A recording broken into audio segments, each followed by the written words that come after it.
Again, welcome to everybody. Thank you for investing 2 hours of your time tonight. So this is our finale Mentoring Matters talk for 2020. And it's a pleasure to see all of you, familiar faces and new faces. So for our session, this is our program agenda. We'll do a quick introduction about the Mentoring Club for those of you who are new to the Mentoring Club. And then we will have the main talk by Moe, and Moe is open to getting questions as he does his presentation, and we will have some interactivity as well during his presentation. After that, we will have about 20 minutes of Q&A and takeaways. Things that when we talk about takeaways, what have you learned so far from, and what would you like to share in terms of your experiences based on the topics that were covered or the points that were covered.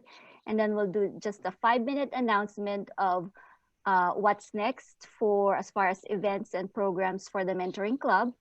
And then we'll do a virtual networking. I do hope you will all stay for that. It's about 20 minutes, just getting to know each other and sharing your take again around the topic. And then 10 minutes for sharing the brief of those breakout rooms that you participated in. So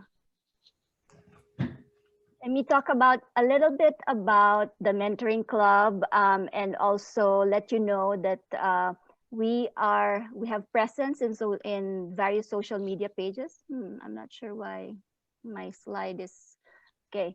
So we have presence in various social media pages. So if you're on LinkedIn, Twitter, Facebook, Instagram, and also we have our YouTube channel. All the recordings of our events are in our YouTube channel, so please take your time to visit that channel.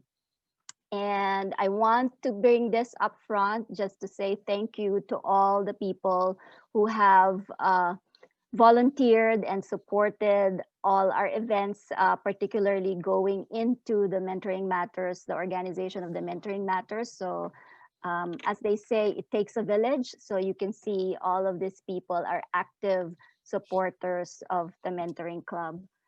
And so what is the Mentoring Club? For those of you who are new, I set up the Mentoring Club in 2016 as my give back. So I feel that I've been blessed with whatever I put my mind into, the goals that I set for myself, I'm able to achieve it. Been in the information systems development consulting field for over 30 years when this calling came to be, right? And so I set up the Mentoring Club because I have an internal passion for developing talents. And as I do that, I find that I'm sharing my values as well. And I see as I see my team members mature and become respectable professionals, I feel very fulfilled in that respect. And then as I do my COO and business development role, in the past, I've attended sessions where I've heard of questions like, how do I find a mentor? Is my manager my mentor? How do I even ask somebody to become my mentor? And so those two triggers in my life actually gave birth to the Mentoring Club. And so the mission of the Mentoring Club is to really provide a mentoring community for young, aspiring, as well as seasoned leaders. And we want to help them find the right mentors to develop the skills that they need in order to achieve their career and life goals. And I want the community to be sustainable in that as we look at developing mentees and they become leaders, our dream is really for them to become mentors to others so that the cycle continues and we can keep the organization going. These are some of our mentees and these are some of our mentors. And this is a profile of the development areas that our mentees have expressed that they need. So these are just top 20. So if you take a look at them, most are actually cross-functional in nature. Personal development, career development, emotional intelligence. Most of this we could use in life and in our careers. Um, as far as the community and industry coverage, we have, since we're based out of Silicon Valley, we have information technology there as number one, but we do have, we cover a whole range of verticals. As far as geographic distribution is concerned, in the US, California is the biggest. Again, obviously, we're based out of Silicon Valley, but we do have presence in other states. And then geographically, globally, we have also mentees and mentors in other parts of the world. Now, the topic for this evening is your leadership brand. How can you use your leadership identity, your brand, to be a better leader? So that's, heavy. So as far as I'm concerned, I think, okay, that's heavy. And Mo is the right person to actually give us some enlightenment in that respect. So I usually do not introduce or give the resume or bio of our speakers and mentors, but more of what I do is I share how I met them. So, and I met Mo when I was with J-Way Group. I was, can't remember if I was the COO or if I was the chief business development officer, but I was with J-Way, and I was with J-Way for 18 years. And I met Mo because we needed a consultant for strategic marketing for one of our healthcare technology clients.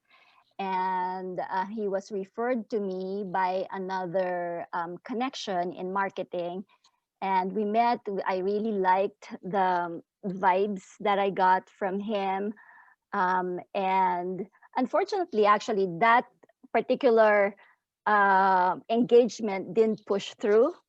However, Mo and I kept connected, and he was referring me to clients. And so when I started setting up the mentoring club, I thought of him right away to invite him if he would be open and willing to be one of our mentors. And so I give the floor to you, Mo. All right, thank you so much, Liesel.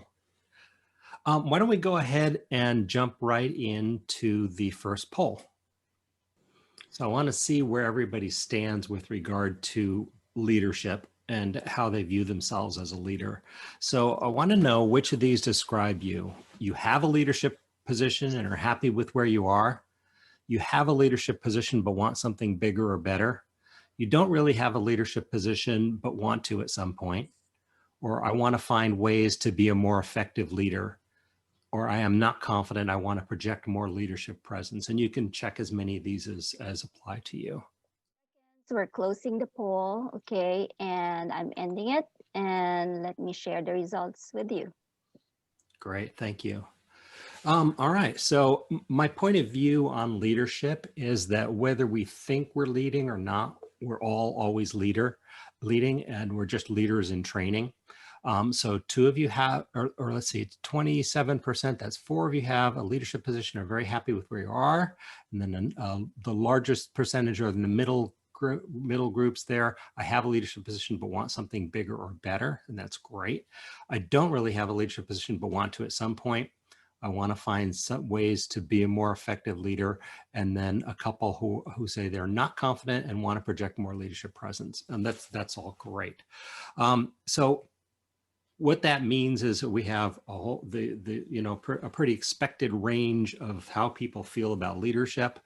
And it resonates for me because when I was a new manager, I worried a lot about this. Am I a leader? Should I be a leader? How do I feel about leading? And honestly, I felt like a fraud. If you look up imposter syndrome, there's a whole Wikipedia article about it because it is so common that people feel that they have the position, but they don't feel confident and they don't feel that they belong there. So, and I saw leaders that I admired and wondered what it was about them that made people want to follow them. So think about the great leaders that you know, the ones who inspire, the great thinkers and doers, the ones who get things done. And not just famous leaders, but think also of the ones you know personally, those who inspired you, those you've seen make a difference. And not just the generals, not just the guy on the top, but think also of the lieutenants, the sergeants, the squad leaders, and even the rank and file players who lead as colleagues. What is it about these leaders? What do they have? Why don't people just shoot out examples? What leaders have inspired you? Can you name some leaders who inspired you? Jay Simons. Jay Simons. Nikola Tesla. John Belanger. I would say Liesel. Good choice. Thank you. A guy named Bill Chambers. So kind of interesting. A lot of these names are names that we don't know. They're just people that you know. And I think it shows how leadership is available everywhere from everyone. So let's talk about what is it that great leaders have in common? Because as I was a young manager and trying to figure out what leadership was, I often looked to leaders to say, well, what is it that makes them great? There's one thing that all great leaders have in common, and that is that people follow them. That's the definition of leadership, because people like to talk about what commonalities there are in leadership, but really there is only one thing that they always have in common, and that is that people follow them. So the question is, why do people follow great leaders? And sometimes it's because they have to, but generally not really. It's usually because they want to. Now, maybe you think that these great leaders have some magical quality, charisma, executive presence. Maybe you think it's because they're tall, they have a deep voice, they have a degree from a well-known university, because they're male, because they're white.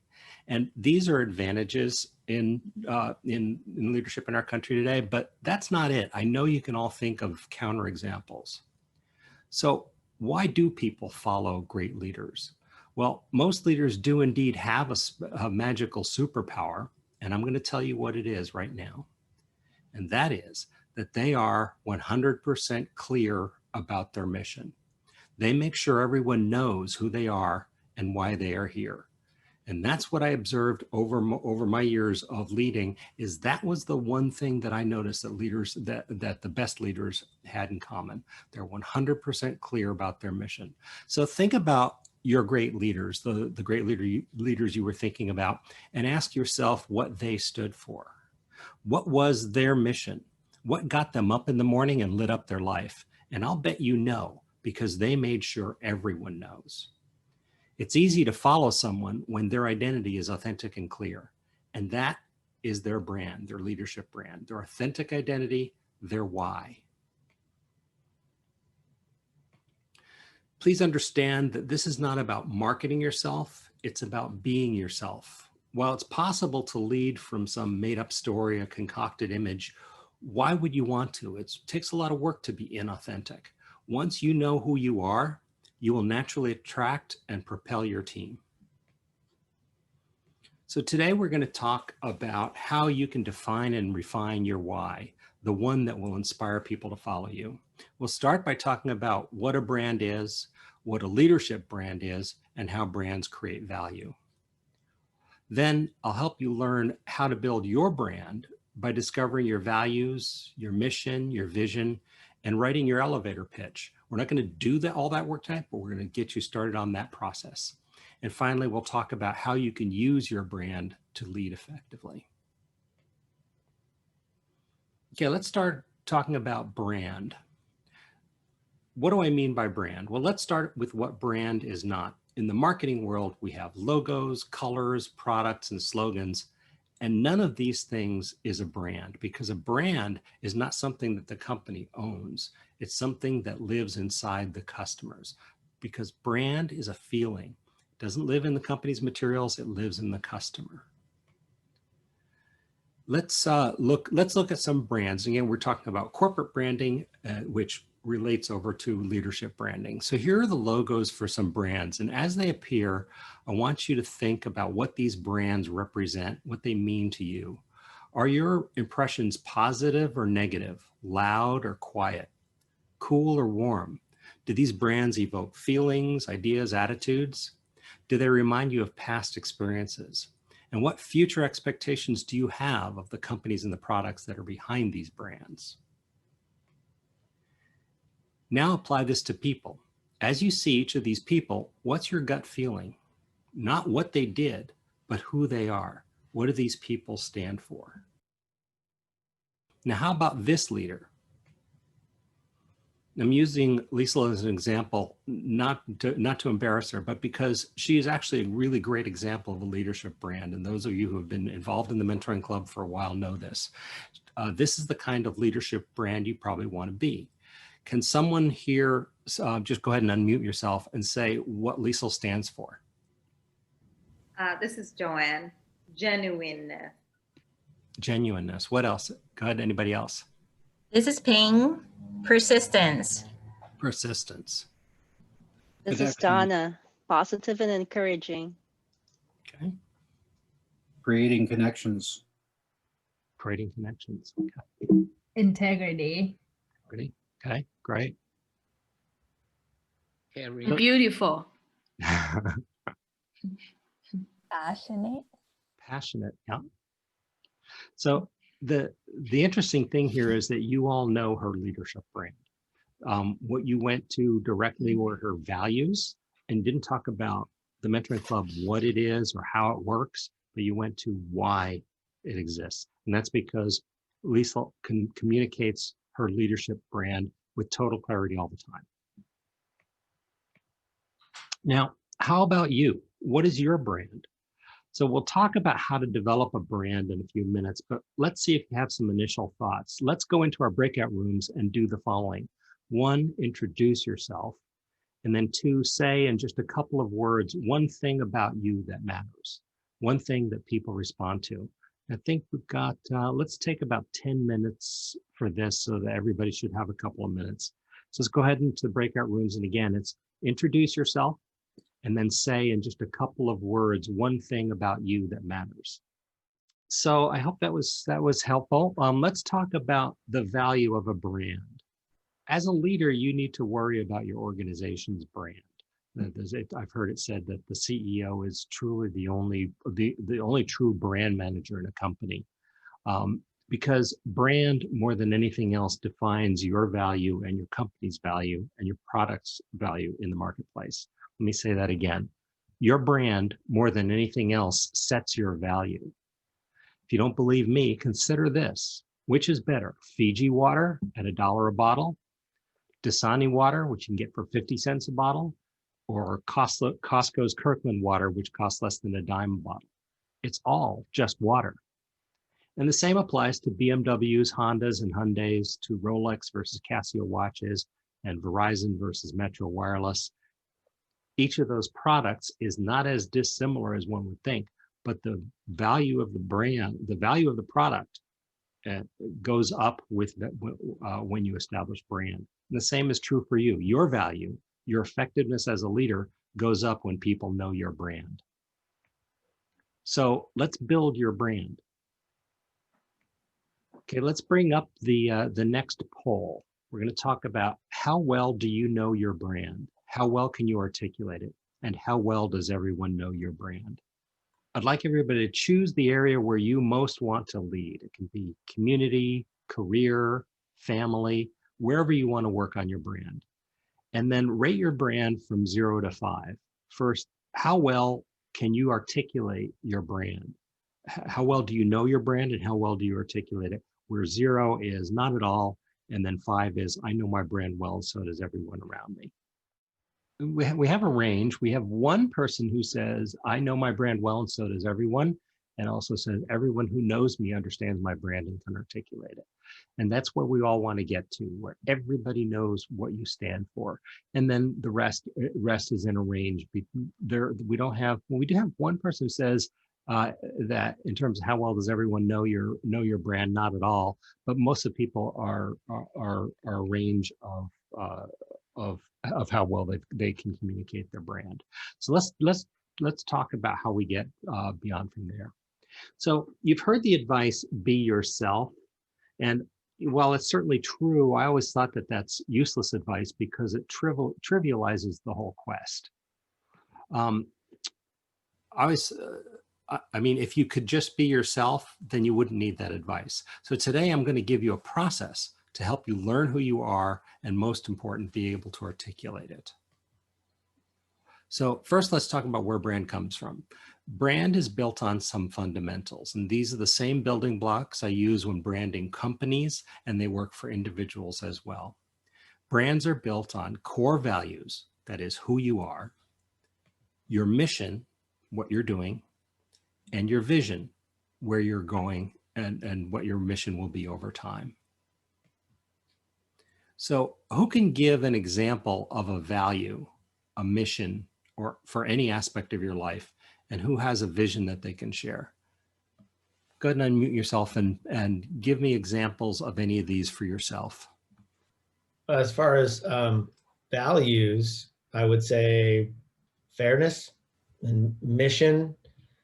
The mission is to build a great team that accomplishes what the business needs. And then vision is bring in the right technology and software and processes together to reduce the friction and increase the speed of what our developers do at work. Cool. And you don't have to give all three, just if anybody has any one of these that they want to give as an example. One of my values is no bullshit. Okay. Hate to see anyone fail is the value. Help those willing to be helped is the mission. And eventually, on the advisory board of some of the more successful ones that I help, because that's what VCs expect them to have. Thank you. Okay, good. Stephen Covey said, begin with the end in mind. And so rather than go into a breakout room, I just want everybody to spend a moment and think about one aspect of their life and what it might look like in 5 to 10 years. Does anybody want to volunteer something, any of those? Advisory board, because in effect, that's mentoring the company rather than an individual. Thank you. Okay. So with that, let's launch into the brand discovery process. So I want to bring to you a process for discovering your brand. This is not something that you can do in a 10-minute breakout room or in a simple process. So today is about getting started with a process that may take you months, and if you do it right, will evolve over years. Get a package of 3x5 cards, not now, but buy a set of 3x5 cards and begin carrying them with you at all times, every waking hour and on your bedstand at night. And this is not a good idea to use your phone. It'll be much better to use pencil and paper. So trust me on that. So your process is to carry these 3x5 cards with you all the time, and then spend the next week or two observing yourself. No judging, no sifting, just collect data. Look for core values and clues to what your mission might be. So example, you're shopping and you notice you feel happy. Why? You're watching a movie and you feel warm towards this down-to-earth character played by Tom Hanks. Why? What is it about that guy? Write something down. You get mad at yourself for having procrastinated a purchase. Why? Write it down. Maybe forgive yourself and see what values got in your way. Write that down. Or maybe sometime in the middle of the day, you have a moment of gratitude for some aspect of your life. Write that down. And you may record 100 cards or even more than cards, and that's fine. As you do this, talk to people who know you. You know, the 2 or 3 or 5 friends who tell you the truth. Ask them what your top couple of core values are. Write those on the cards too. Ask their opinions of what's on the cards. Write all of this down. Here are a few of mine as an example. I'm an incurable optimist. I'm intolerant of waste and inefficiency. I value listening to different points of view. I love to teach. And I believe that technology, creativity, and capitalism offer a growing spiral of answers. These are things that I might have observed about myself and written down on my cards. In addition to values, look for clues about your mission. Where are you going? What results are you seeing? What floats your boat? What keeps you going?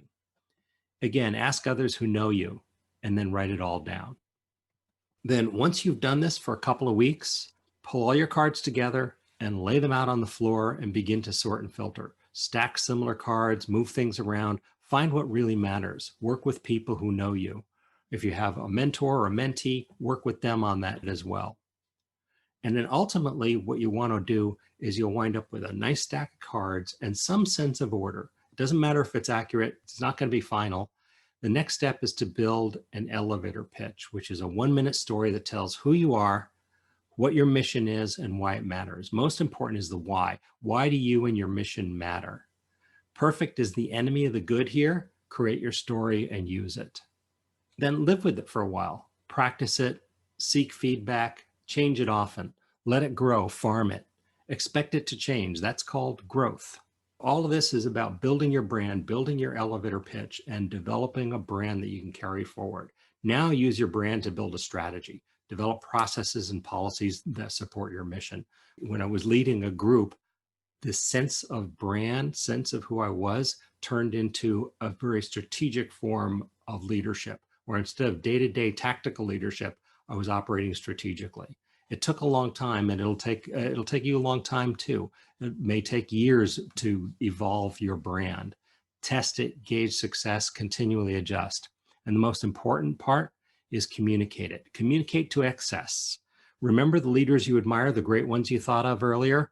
They spoke their missions into existence every day. Do that. I gave Liesel a handout which has all this on it as an assignment for you to take away so that you can do all this. You don't have to take notes, which I probably should have mentioned before I present all this. But so that's where we're going. Discover your values, discover your mission, and turn that into an elevator pitch. Okay, so let's recap. We defined brand and how it applies to people, to leaders. We talked about how brand creates value. And then we talked about how you can build your brand, starting with finding your values, your mission, and your vision. And we talked about how you can use your brand to lead. So there it is. Now go forth and build your brand, then go change the world. I like this quote from Margaret Mead. Never doubt that a small group of thoughtful, committed citizens can change the world. Indeed, it's the only thing that ever has. Amen. Okay, any questions? Could you say a little more on the elevator pitch? I felt like you zoomed past it really quick. Mm-hmm. I feel like I've struggled a little bit with developing an elevator pitch because in the past, I just created one for like interviews. And then, so now it's like a brand. How does an elevator, inform of a brand? Like, how will that work? Well, Joanne, do you have some elements of your brand that you've already identified? Like a couple of things that you know that are part of your values or your mission? I think I'll borrow some of Shane's. He talked about fairness, and that's something that I value. So being fair, developing the people in my team because as I improve, I like to make sure I carry my team along and identifying what can make them perform better and then strategizing around that. So I don't know if that would be inside my brand, but that's how I usually work. So when you were talking about strategizing around, your values and stuff, that's what I actually do now instinctively. Yep. I just kind of look at some of these things that mean a lot to me, and I use that and what means a lot to my team, and use that to strategize how we can put that into our daily work to get the best results. Mm-hmm. So I heard you talking about growth and growing your team. I heard you talk about, you didn't say it in so many words, but I heard you talk about continuous improvement, where there's a constant cycle of growth as you work with your team, not so much criticism, but getting better and kind of creating this spiral of improving quality. And so that I'm reading between the lines there, but I think that there was some of that in there. Yeah. And I think the thing about an elevator pitch is when you first start with it, I find that usually it feels kind of trivial when I do an elevator pitch, it feels trivial to me because I'm telling a story that's so basic and that should be obvious to everybody else, but it isn't usually. And when we go down to fundamentals, all the fundamentals are things everybody knows. So I think that as you do your elevator pitch, you're going to be talking about the things that matter to human beings, right? Then you'll be able to overlay it with some of what you do. So for instance, if it's within, if it's a work thing, then you talk about what it is that you're trying to achieve, let's say a year from now at work. So when we talk about strategy is a year out, 2 years out, 5 years out, something like that. And then the why is that essence of what it is that matters to you. Because not everybody is about quality. Not everybody is about leading their group to get better and better with every cycle of feedback. So somewhere in there is your elevator pitch. And I will also tell you that of every time I do an elevator pitch, the first shot is never the final shot. The first shot is always a little off center. And then all of a sudden, I'll give you an example with my consulting practice. So for a long time, I talked about marketing and marketing strategy and teaching people marketing and stuff like that. And it wasn't resonating until one day I noticed that, in fact, I think it may have been a client that said it, was that I was bringing big company marketing to small companies in a way that when I'm done, they don't need me anymore. They can have a junior level marketing person execute a sophisticated marketing strategy because I give them the roadmap.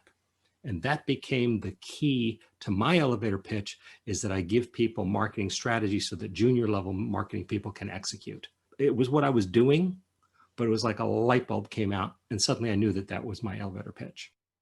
Thank you so much to unpack, but it's good. I will definitely think on this. Thank you. Okay. And I mean, I understand this is not something that it's going to happen tomorrow. It takes weeks, months, maybe many months sometimes to get to this stuff. And then you continually cycle. It gets better and better.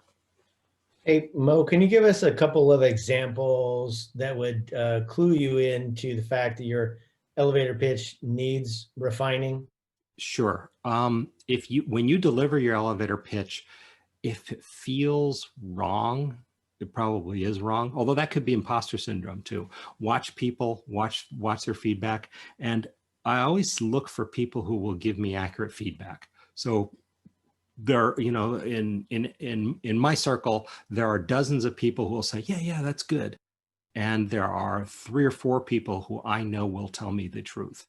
And they are A, they're honest, B, they're candid, and C, they're sufficiently articulate that they don't just say good or bad, they say why it's good or bad. Seek feedback on that. Thanks. So there's the elevator pitch of this is who I am, this is what I do, this is where I'm going. And then there's the experience of living and acting through that brand in your interactions with others all the time. Do we salt in those index card buzzword pieces in our conversations with others? Or is it one of those things that's innately expressed through interactions, a blend? Could you speak to that? You mean on the, do we say them versus do them? Is that, I didn't quite understand that. Yeah, indeed. I'm asking how much of, is it, I would imagine certainly it's the doing, certainly required, but is it required to salt in the language into the dailies? Yeah, and I think very, very much so. I think if you're living your mission and not speaking it, then you're not hitting on all cylinders. If you're speaking it and not living it, you're not hitting on all cylinders. There's a synergy in there that's very powerful. And if you think about somebody like, some of these folks are very controversial, but a Steve Jobs or a Michelle Obama or an Elon Musk, these are all people who speak it and behave it and live it every single day. I've got an organization I work with where the problem is that the people in charge of the organization don't tell everybody what's going on. They're not completely transparent. They're not reporting frequently what they're thinking of and what they're doing. And when I think about the best, like Jack Gifford, who ran Maxim Integrated where I worked, that guy was always talking about what he did, always. If you think that people are tired of hearing it, then you might be doing it the right amount. You need to be talking more. You cannot over communicate your mission. Each piece is really important, but it also has to be coming from a genuine place. That's funny, Mo, you mentioned that, because that was one of my other questions was, how do I know when I beat people over the head with my vision enough? Well, when they go, yeah, we know, then maybe you're reaching that point. But honestly, it's not like when you're talking to your kids and your kids are, yeah.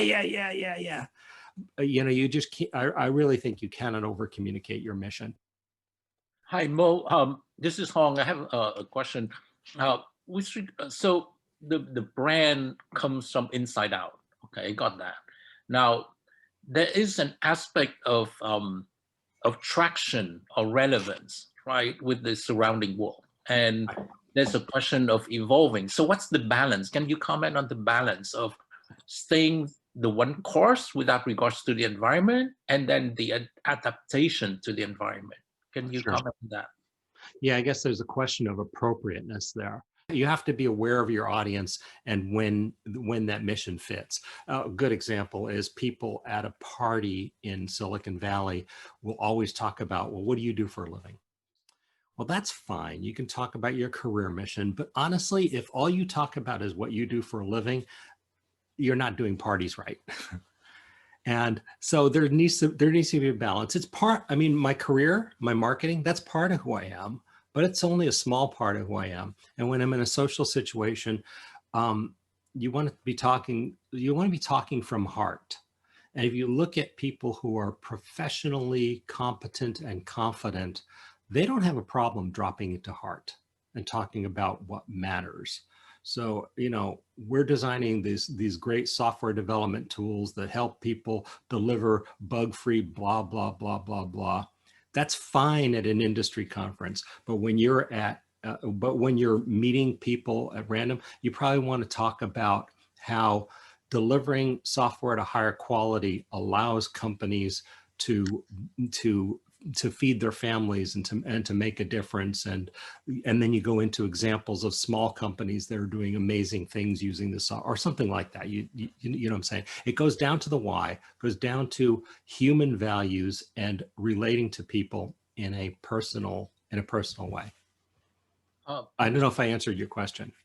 Yes, in a big part, but not entirely. For example, talking about being vegetarian or vegan among carnivores, right? There is a fundamental conflict there in a way. Mm-hmm. A couple of years ago, to illustrate that, a couple of years ago, I was very much into sustainability and all these things, and I learned from people who care, understood. But once I stepped out, I found out nobody else cared. Mm-hmm. I was speaking to nobody. There's a line of evangelism, right?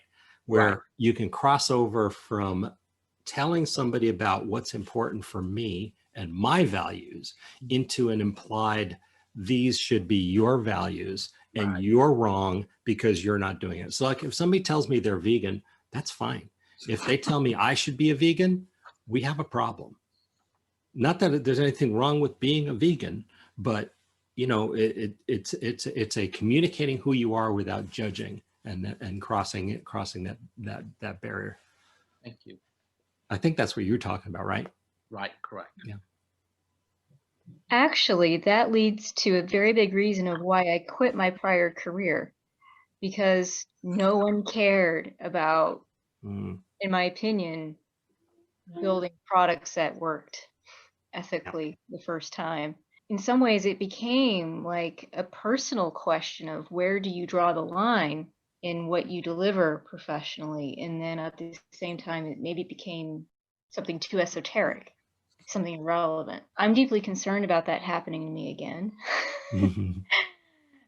Even though I'm going to a totally different career, how would you speak to evolving a brand, or reviving a brand, perhaps, maybe that's the better question, into something that is current enough that people can wrap their heads around it and support, adopt, extend it with you? Make sense? Yeah. Well, it's the same communication that I have with clients all the time. Everybody is very quick to go to the what and the how, and they go to the why last if they get there at all. you've seen the video Start With Why. Have you seen that one? It applies to, it's a Simon Sinek video, and he talks about how the successful companies, the good marketers, start with why. They don't talk about what they do and how they do it until they first have talked about why they do it.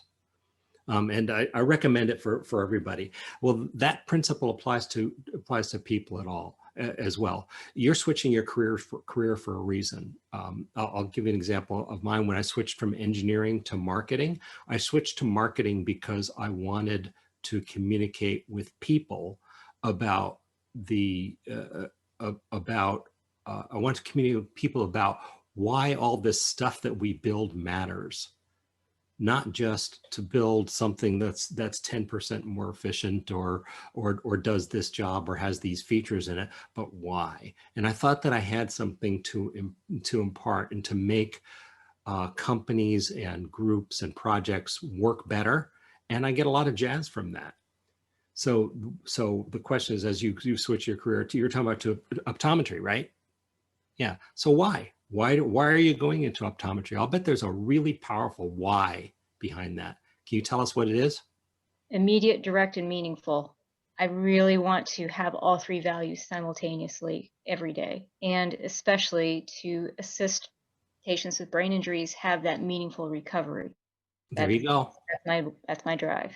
Yeah, and so that's so people were asking about examples. That's a really good example. And as you work, you'll work that into an elevator pitch and into a clear, because there are I don't know how many optometrists there are, but is only one who is you doing it the way you're doing it for the reasons that you're doing it.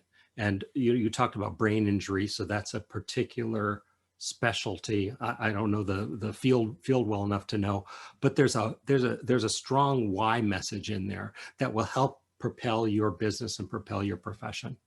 Well, if we don't have a question coming up at the moment, Steve, you have a question which you posted on the chat. Would you want to discuss that or bring that up? Yeah, Mo, I'm curious, when you consult with companies and management teams, do you give them this homework in advance? For example, how long do they typically gather the information on the file cards? Do you actually give them a similar homework assignment before you walk in the door? When I work with clients, what I do is I start them with an onboarding presentation.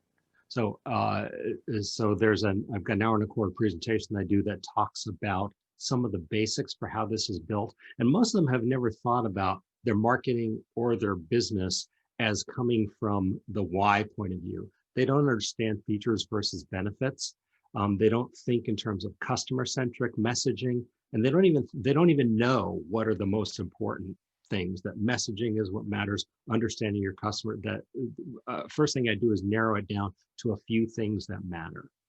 Then when we get to the point where we start doing the actual messaging work, I usually do it in workshops, because company executives are not reliable homework doers, as in like ever. I might ask them to think about some stuff ahead of time, but I know that they won't. And so I bring them in and I do intensive workshops where we lock the door and they can't leave anyway. And then we talk about what are the key values and break it down into the why. And it's what's kind of surprising is that usually they've been spending so much time talking about the what and how their stuff works. When you go into human values and use words like love and care and what difference you want to make in the world and how you want to see the world different in 5 years, you would think that executives are, and especially technical executives, are very reluctant and uncomfortable going there, but they're not. They drop there instantly. And you worked for a company, Atlassian, that was very human value oriented. Yep. And if you look at a company's values on their website, you look at companies like Target or even Walmart, and you find values that are deeply human and deeply important. And until you get a company to speak in human heart-to-heart values, you have no hope of developing a genuine brand. Authenticity comes from human values.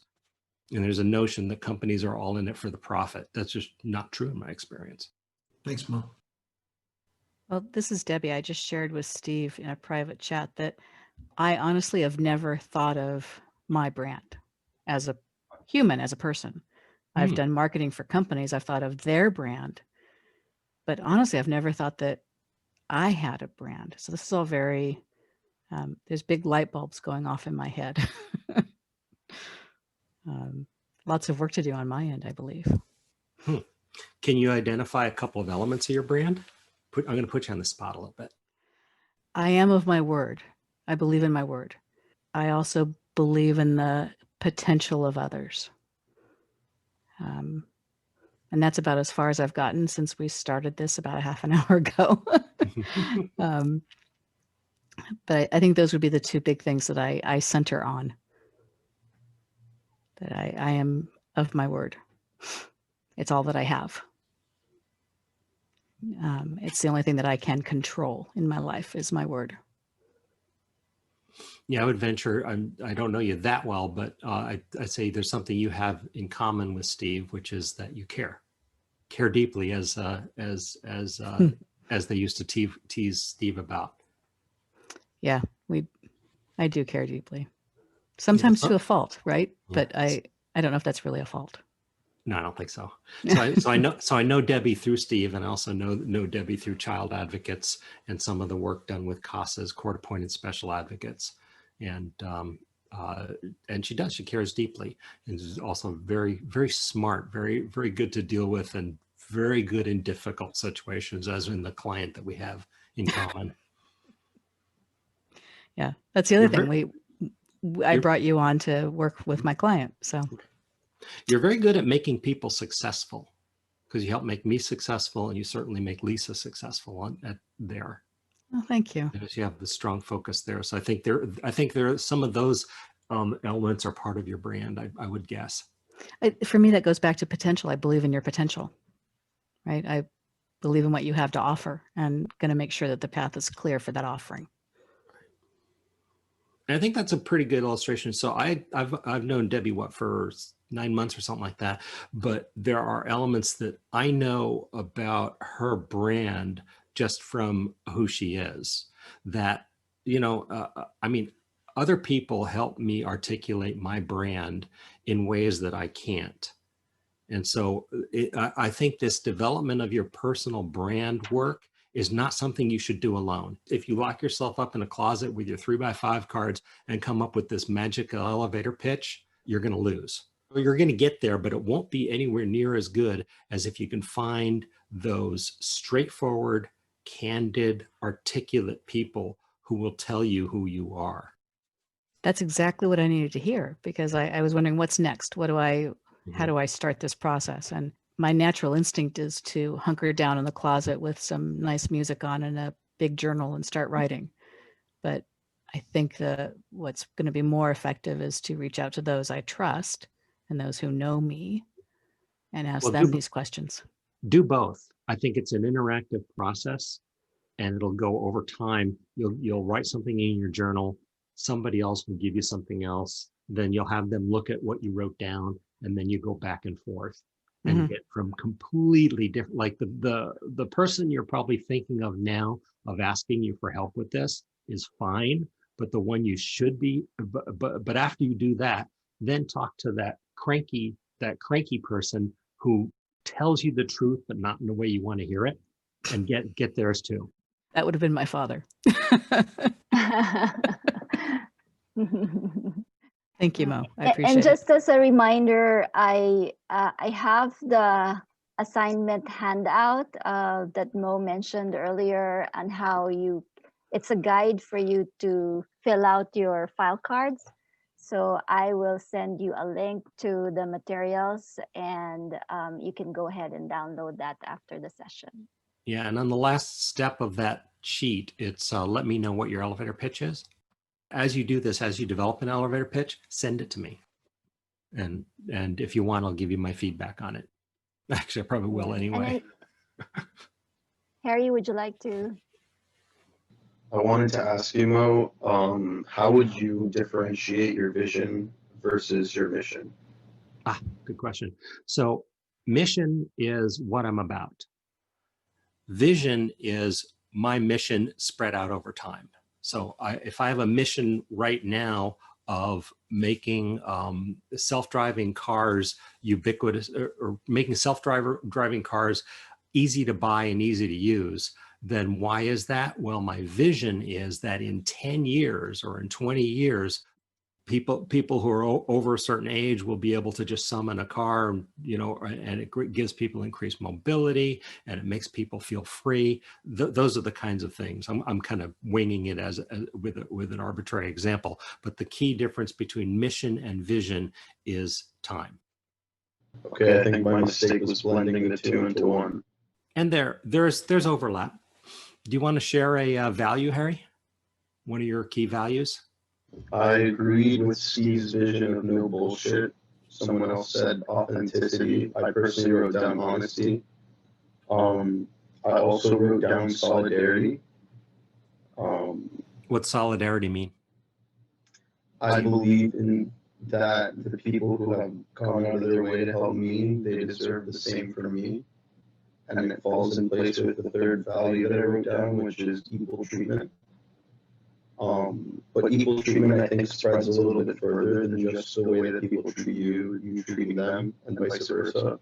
I also mentioned to Donna in the breakout room, even though it's a commonly said statement, it resonates with me heavily when you go to a restaurant and you have dinner, kind of treating the waiter that's attending you the same way that you're treating the person that's sitting across from you at the dinner table. That kind of equal treatment is really important to me. After sitting through the conversation, because Mo sent me a video in advance with some notes as well, similar to what he just presented on, I had some time to kind of think about this a little bit. But from sitting here, I also think that continuous improvement is a big core value for me. What Harry said about treating servers in restaurants, that is a window into someone's soul. If they mistreat or maltreat servers in restaurants and service personnel, you know what kind of person they are, and you know what kind of person to avoid because of your values.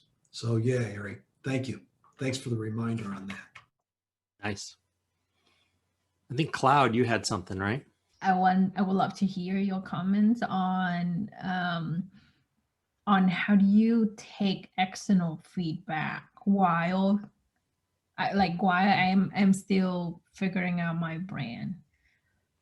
For example, one of my values that I think is very important to me is learning and growing. Mm-hmm. There was one time I opening up that type of conversation with my manager at work when I asked what is the next level for me would look like? How do I go from here? And what can I do to make everything better? All I got from my manager was, she doesn't really understand what I'm asking. And she thinks that I'm doing a good job and I can continue doing what I'm currently doing. I also opening up that same conversation a few months later with my director, which is my manager boss. And he pretty much gave me the same reaction, where he doesn't really understand what next level that I'm indicating, what growing that I'm saying. And he said I can keep doing what I'm currently doing and delivering my work. So the two reaction actually make me wondering if I'm speaking another language, Mm-hmm. if learning or growing wasn't. Yeah, that's. I think I hear what you're saying. In getting, remember we were talking about before when I said when you reach out to somebody to give you feedback, some people are just not articulate that way. They know how to say, and we see this in marketing all the time, where somebody will say, "Oh, I don't like that ad," and then if you press this, especially CEOs, "I don't like that," or "that color doesn't look right." Well, what does look right? And you cannot get any guidance from them. All they know is like, dislike, good, bad.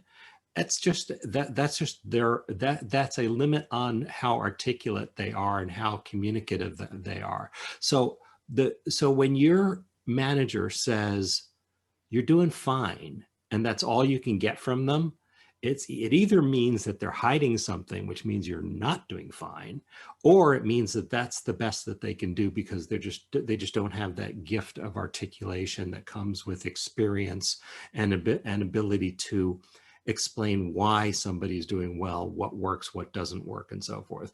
When I work with CEOs who do that, I try to take the conversation from, instead of like and dislike, to what works and what doesn't work. Well, what doesn't work about that? And then push them and see if they can volunteer even something. And maybe you can't. You know, it may be that your manager just is not capable of doing that any better, which is unfortunate, but it means that you may need to look elsewhere for your growth, for your growth in your job. Honestly, I think maybe I would say just a fraction of managers are good at giving you the kind of feedback you need to grow. So that's why we turn to mentors. Your mentor probably will be able to help you better than your manager will. And check out with other managers, other people you work with in the company, because usually a conversation develops about you. So, and if you can find that articulate person, maybe somebody who's parallel to, or a colleague or something, who can tell you what they're hearing, then you can use that as your guidance. But if you're not getting clear guidance from your manager, don't assume that that's a reflection on you. It's probably more of a reflection on them. In fact, feedback in general is more reflection on the person giving the feedback than it is about you. Did that answer your question?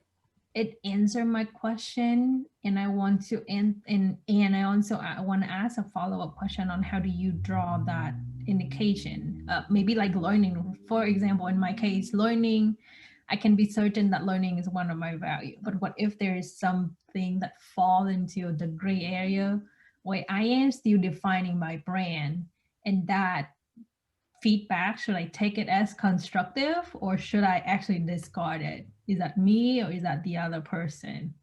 How do you take feedbacks in that term? Well, you have to take it as a consensus, right? So if one person, we have a phrase, can I use this one? Yeah, where if one person calls you an ass, but if everybody calls you an ass, get a saddle. Does that answer, did I answer your question? You had a puzzled look, and I'm not quite sure what that means. when you say the word everybody, it's a very quantity justification. Right. How many people should you take for that same feedback for you to actually take it as is a legit feedback? Yeah, that's a problem. So, and it runs right up against that that imposter syndrome thing, because since I have a fundamental belief that I'm not very good, I'm going to hear negative feedback in a devastating way, and I'm going to discard positive feedback. I got positive feedback for years that I discarded, that I didn't hear because I was too close to this notion of myself as a loser or as a failure or as a, I didn't belong there. And so it's just one of these things. You just have to work on yourself and work on your self-confidence, and you really have to listen to the quality of the feedback, not just the feedback, but listen to the quality of it. And does it mean something? Are they being nice to you? Nice people can be pretty damaging to your growth if people are like really being overly nice. And you have to be able to listen between the lines and then figure it out by talking. And again, you seek out those people who tell the truth and who are articulate in a way that you can hear it. And you can't always rely on your friends, because your friends are trying to not hurt your feelings. So you have to take a consensus of people. I mean, and it's the same thing with companies and products. It's getting feedback from your customers as to how good your products are and aren't is one of the hardest things, because you can get all this positive feedback and still have sales be in the tank, and you can't figure out why there's that disparity, because you have to figure out how to get that, how to read between the lines and figure out what people really think. Did that answer your question? Thank you, Mo. Can I just quick share something that I learned from a former manager that actually we didn't quite see eye to eye for most of the year and a half that I was working under her. I remember getting a feedback that I felt was very unfair. But one thing she advised really stuck with me. She said, you know, no matter how unfair a feedback is or sounds, there's always a lesson in it. And the lesson could be as simple as perception or as difficult as perception. Because at the end of the day, even if you are doing the right thing, but if the perception is that it's not going right, then all this hard work is for naught, you know? Yes. And so I took that in. So even though I felt that the feedback was grossly unfair, I took a step back each time from that time, each time I get any feedback that even when I feel like, you know, the client is being really unreasonable or whoever is being unreasonable, but taking a step back to see what it is that they're seeing from their perspective that is making them act that way, somehow does help me in my delivery for even the clients who are always reasonable. Because then, I don't know, it just does something different. Because even when I give feedback to like the rest of my team, and I tell them that this is not to say you're not working hard or that you didn't do good, but that just that we can take a different perspective and look at it this way. Yeah. Thank you for sharing that, Joanne. That's a very, that word I think gets missed sometimes. Perception is sometimes more important than what you actually really do. Because if you're doing great things, but people are perceiving that your team is not, then it doesn't really matter. You have to work on changing the perception.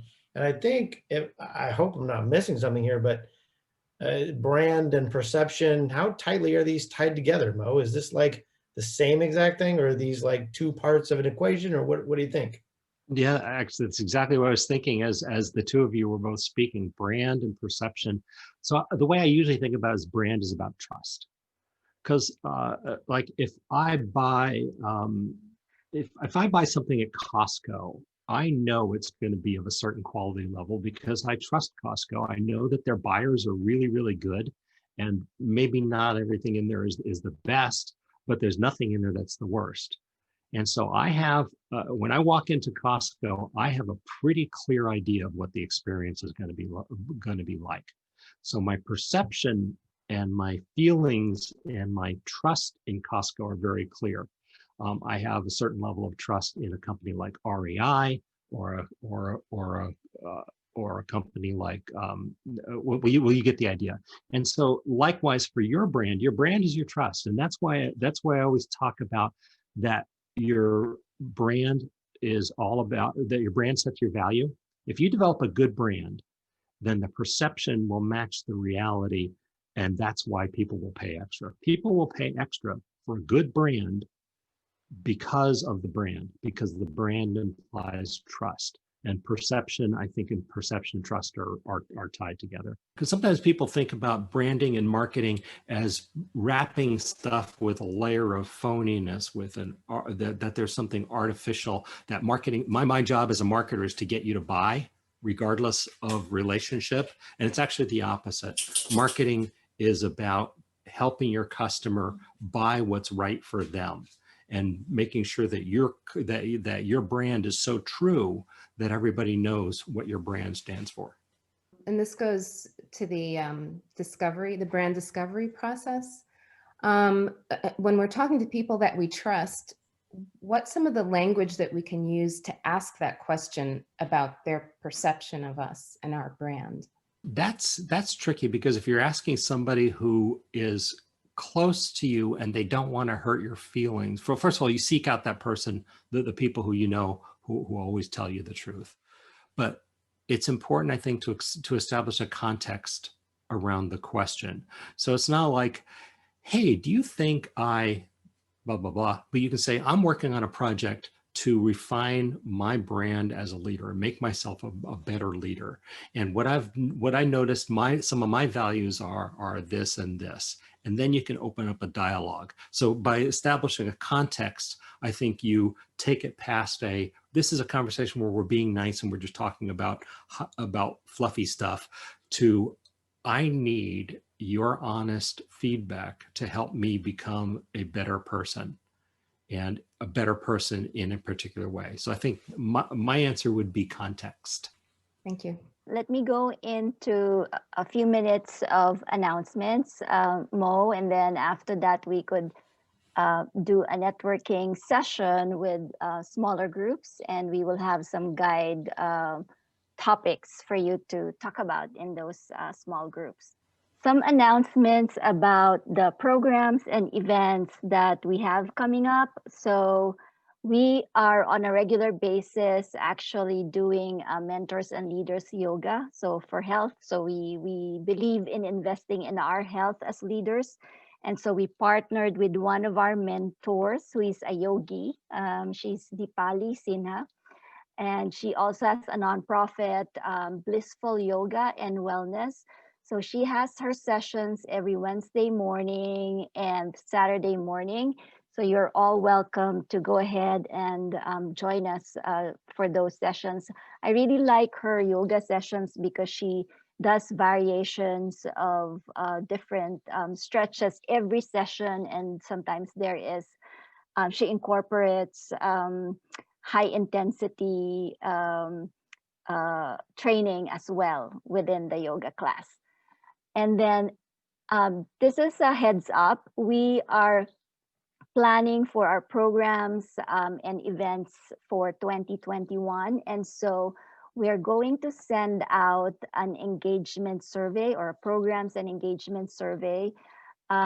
We're trying to really find out from the community that we would like to serve. That would be mentors, mentees, and of course, the volunteers and supporters and donors that are really trying to get involved in growing the mentoring club.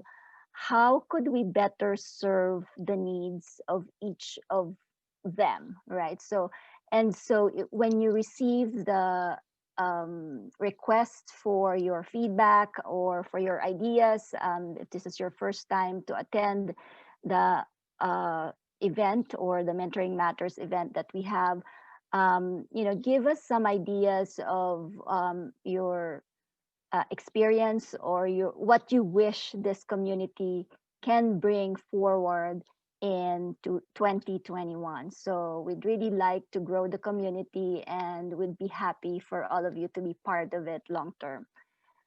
And the next one in relation to building a community is we're actually organizing our first holiday socials, which is of course going to be virtual. And I'm really, really proud of how this is coming along in terms of the organization aspect, because 4 of our mentees have actually volunteered, or at least are actively working towards making it a fun experience. And I believe 3 of them, let me stop sharing, are with us today. I saw Cloud, I saw Daniel, and also Odai. They're actually spearheading the organization of the social. So you may want to go ahead and say some words. Daniel, will it be you? Oh, I guess it will be me. Yay. Well, hi, I'm Daniel. I'm currently a mentee, a part of the mentoring club. Some of you may or may know me before, or just met me today, or seen me poking around the Mentoring Matters workshops. But myself, Cloud, Uday, and another mentee have been spearheading this really fun holiday social. And it's going to be a little different than these Mentoring Matters events. We're trying to get everyone to come together, especially at the end of the year, to just celebrate everything that we've built so far in the community that we've grown to, to love and adore, thanks to Liesel here. And we're gonna have a night full of fun games, networking, socializing, getting to know each other as more as we can. And then we're gonna have a very special raffle where you get to win some very, very exciting prizes. So every $2 donation gives you one raffle ticket once you register. So I would recommend loading up on as many raffle tickets as you can, because I would love to win one of these prizes, but unfortunately, since I'm a part of the committee, I can't win any of them. So, the event will be next Friday, December 18th, around the same time as this meeting. So I encourage you, and I hopefully can see all of you who are here today to come and join and just have some fun. It will be bring your own beverage, alcoholic or not. And if you want to snack on something while you're in there, we're going to plan some really fun things for you guys. So I hope to see all of you guys there. So the virtual networking will allow us, or well, actually you, because I have to stay in the main room. And this will allow you to speak more about what we've heard, what we've learned, and what we've experienced this evening, and also get to know each other. Feel free to go off topic, depending on what your small group is already engaged in as far as the discussions are concerned. So the guide is just, of course, share with each other your names and what made you decide to attend this session, and what do you wish to receive from and offer to others in this session. But at the same time, given that we're talking about leadership brand, the question that we would like to recommend for you to consider is that if you were to ask your closest friend two of your core values, what would your friend say, or what would those be? And we will be back. Okay, so we're now in the feedback and wrap up segment. So what did you learn from each other? That other people are in a state of transition as well. That was validating. And also Moe was awesome. General consensus. It was good to learn that other folks' core values were also, one of their core values was also anxiety. Okay, that's being real, right? Yes. I was in with Steve and Harry, and we are all quite different. I mean, we are three very different people with different values, but I think we learned a lot from the reactions of each other. Yeah. So what were the core values? Did you talk about the core values, Hong? Yeah, so I was sharing that I tend to be, learning forward and moving forward in new directions, where I perceive there is more of a future, and sort of early when nobody wants to go yet. And for example, Steve was suggesting that I need to think and speak more in terms of what's in it for the people I talk to. Otherwise, it's too strange for them. It's not something for them, right? Yeah, if I want any traction. So yeah, that's, I learned that, which is important. To kind of key off what you just said, when in a situation where you're trying to get someone to do something, possibly for their own good, sales, persuasion is the alternative to threats and violence. So it's highly morally justified. No tanks needed. Now, in 40 years of listening to Anthony Robbins and all the rest of these salespeople, it really comes down to logic gets it on the list, but it's emotion that results in action today. So what you said about what's in it for them, well, it's the alternative to, the gun and do it or else. It's just being civilized. Now, the problem is so much of our society feels disconnected because we really should be telepathic. We should be able to feel each other. And I think it's in almost every culture that wants mankind could, and that's going to come back someday, I think. But for now, we've got to generate that love that just isn't as atmospheric as we pray that someday it will be. And collaboration. I fix startups. Most of the people I run into help startups market.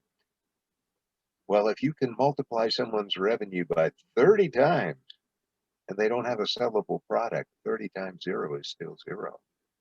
I like to get them on the road first and then let you guys help them build confidence and grow it. And that's a kind of unique role in terms of mentoring, which is part of the reason why I continue to support this group and recommend it very highly. Because eventually we're going to need to get some generalists who can target the specialists based on the experience they have from looking for specialists earlier in their careers. Chuck, can I double check I got that right? Logic gets it on the list. Emotion gets it into action. It's in the action today. Okay. Yeah, I wrote down that today word as well. When I teach people sales, I teach them it's educational. And you'll go to a seminar and pay $1,000 to have somebody tell you how to close people. I say, if you've done the job right and the fit is there for the customer, you just help them with the paperwork. There's no fancy, tricky language. Yeah, Hey, let's just get the damn paperwork done. And if there's no ladies present, we usually drop an F-bomb in there just so you know what the guys do.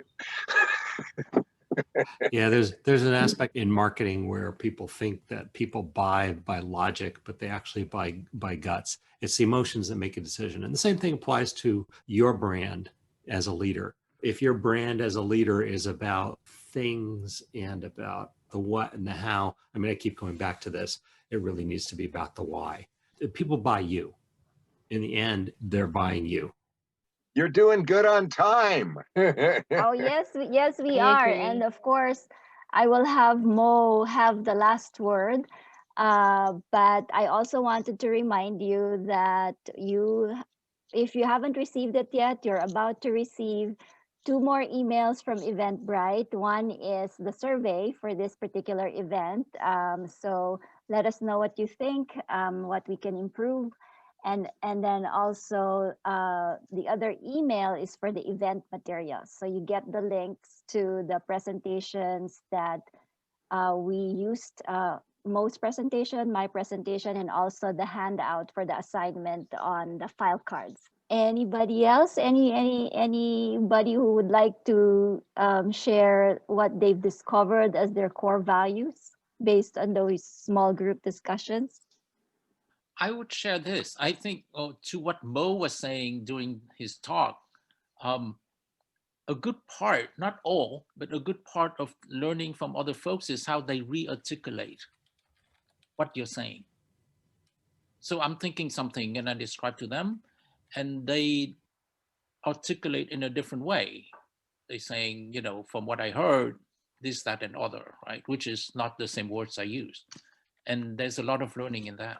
Some consultants teach that as called active listening. It's also the nature of an extrovert. If you ever get into Otto Kruger's furthering of Carl Jung's work, some good books on type for people in management, how you can apply it effectively, communicate with introverts and extroverts and take into account other factors.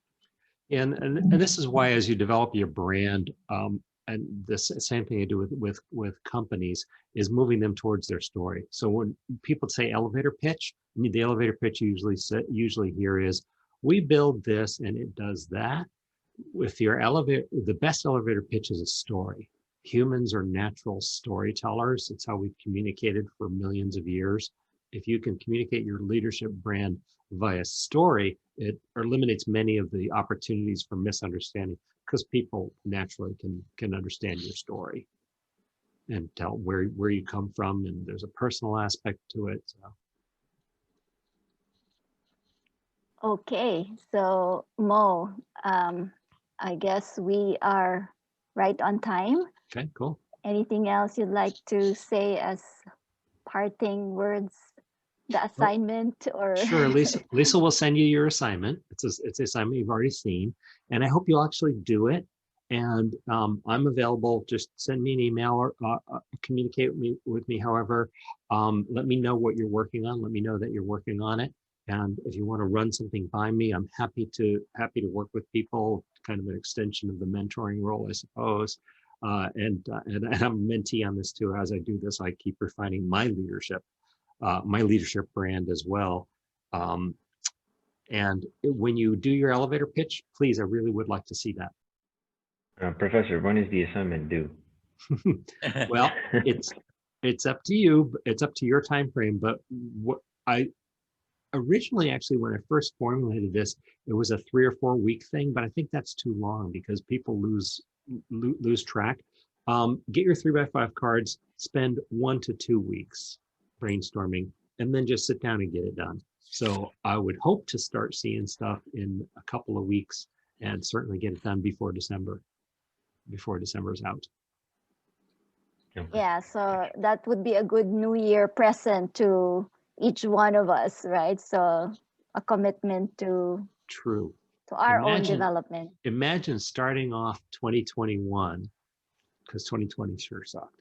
But imagine starting 2021 with an elevator pitch with a leadership brand. Wow. And that would be a good New Year's gift to Mo and myself to hear from you. So basically, thank you very much. Oh, go ahead. So basically, we're going to get 2020 clarity in 2021. That's what Mo is Okay. Well, thank you very much, everyone. For those first timers, very, very nice to see you here. I hope you come back. And for those who have been with the community for a long time, happy holidays. I hope to see you on December 18, all of you, if you could make it. Take care, everyone. Good night. Thanks. Good night. Thanks, Mo. Welcome. Thank you, Mo.